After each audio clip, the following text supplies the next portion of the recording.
ایک سیٹ جو کہ بہت ہی پیسے والا تھا، جب رات کو سونے لگا تو اسے ایک عجیب سی گھبراہٹ محسوس ہوئی جس کی وجہ سے اسے نیند نہیں آ رہی تھی۔ تو اس نے سوچا کیوں نہ مسجد جا کر کچھ دیر بیٹھا جائے، شاید دل کو تھوڑا سا سکون مل جائے۔ رات کے 2 بجے تھے اور وہ مسجد چلا گیا۔ کچھ ہی دیر گزری تھی کہ اس نے دیکھا کہ اس کے برابر میں بیٹھا ایک شخص شدید رو رہا ہے۔ تو سیٹ سے رہا نہیں گیا اور انہوں نے اس سے پوچھ ہی لیا کہ بھائی تم اتنا رو کیوں رہے ہو؟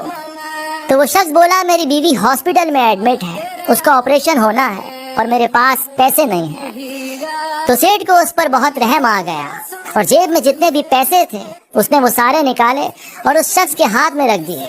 اس روتے ہوئے شخص نے جب یہ دیکھا تو وہ خوشی سے جھوم اٹھا اور خدا کا زور زور سے شکر ادا کرتا ہوا وہاں سے چل پڑا۔ تو سیٹ نے اسے جاتے ہوئے روکا اور کہا یہ میرا کارڈ بھی رکھ لو، اس پر میرا ایڈریس ہے، اگر اور پیسوں کی ضرورت پڑے تو کل آ جانا، میں کل تمہیں اور پیسے دے دوں گا۔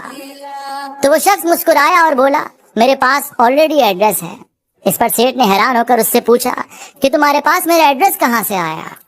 تو وہ شخص خدا کی طرف اشارہ کرتے ہوئے بولا میرے پاس اس کا ایڈریس ہے، اگر مجھے اور پیسوں کی ضرورت پڑی تو میں پھر یہیں آ جاؤں گا، اور جیسے آج آپ کو یہاں 2 بجے بھیج کر اس نے میرا کام کروایا ہے ویسے ہی دوبارہ پھر وہ کروا دے گا۔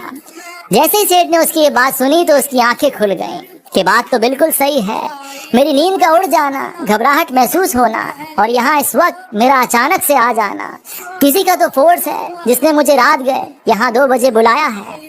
تو یہ پوری کائنات ہمیں دینے کے لیے تیار بیٹھی ہے اگر ہمارا بھروسہ اس خدا پر گہرا ہو، اور اگر ہمارا بھروسہ گہرا ہے تو پتہ نہیں کیسے اور کن راستوں سے وہ لا کر ہمیں دے گا، ہمیں پتہ بھی نہیں چلے گا۔